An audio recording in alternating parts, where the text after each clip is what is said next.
Georgia defeats South Carolina for the 50th time. I think it's 50-18 or something like that. So a satisfactory win for the Dogs, 24-10. I think everybody out here is now in the stands are expecting blood every single week. I think they got a real challenge at Auburn. Okay, I would not be stunned if they lost that game. I think they should win it, but I would not be stunned if they lost it. I just think you have to live in reality here. That's going to be a tough game. It's going to be loud at Jordan-Hare. And, you know, South Carolina did a decent job against Georgia tonight. 53 carries for 242 yards for the Dogs. And then, Jake, you know, Jay, I think this might be the best game Jake Fromm played. There was one ball you're going, please don't throw a pick six. And he almost did.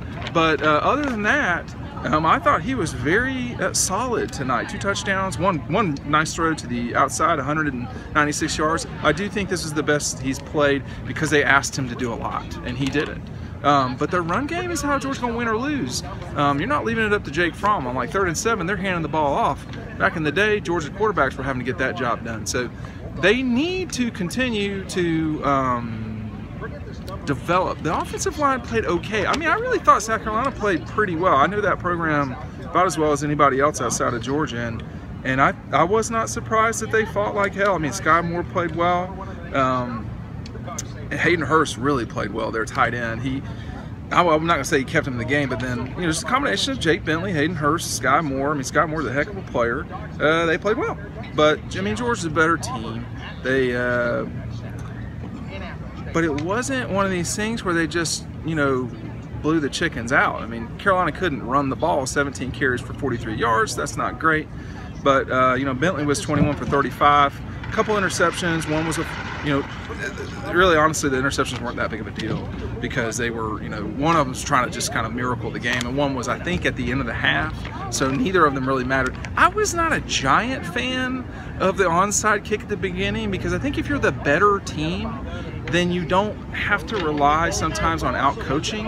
I didn't like that. I didn't like it because it didn't get executed. That's basically the reason why. I think they thought it was there. Carolina kid made the play. At the end of the day, it didn't matter because Carolina didn't do anything with that. The big thing you want to clean up are fumbling inside the, you know, the 10-yard line. I mean, that's the first time I think Georgia's been in the red zone and they've not scored. So that was an issue.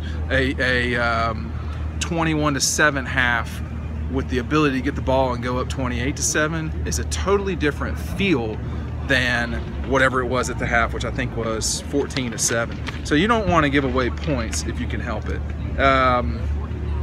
Yeah, I mean, look, globally today it seemed to me, I know Clemson won, had to hold on like hell. I don't know the Oklahoma State score yet. Penn State lost. Ohio State got blown out. The Big Ten looks like a meltdown zone. Notre Dame had to outscore Wake Forest. So when you're looking at this globally, you know, Georgia is not gonna, you know, in terms of falling, not falling, they need to win next week. That is the most important game of the year, period, the end. Because if you win that game, you have what's called margin for error. If you do not win that game, you got to beat Alabama to get into the playoff. And that's the whole point of this thing. Georgia didn't really celebrate this win. You got a score on that Oklahoma State game? Georgia didn't really. Arkansas ended up winning. Yeah. So Arkansas comes back to beat Coastal. Oklahoma's up 3, 5 minutes to go. So Oklahoma State and the Big 12 and all that stuff. It's just hard to really know nationally what you. I mean, when you control your own destiny and when it matters what Nick Chubb is doing versus what Baker Mayfield's doing, or you know, the guy at Penn State, whatever his name is, you know. Yeah, Barkley.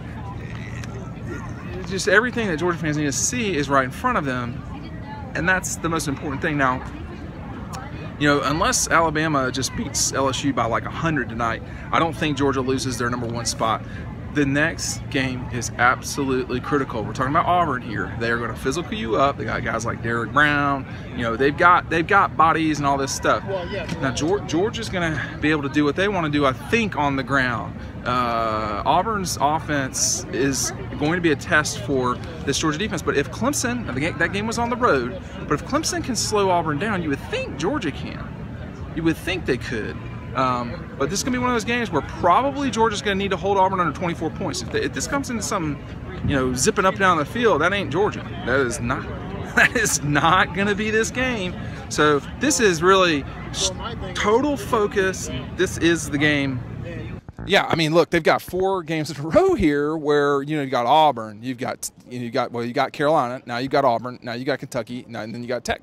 I mean, Tech's going to be physical. They lost today, but Tech's going to be physical because of the way they play. So, look, this was not Georgia's best effort of the year. This is back-to-back chances to really embarrass people. It didn't happen tonight. I mean, South Carolina wasn't going to allow that. They fought.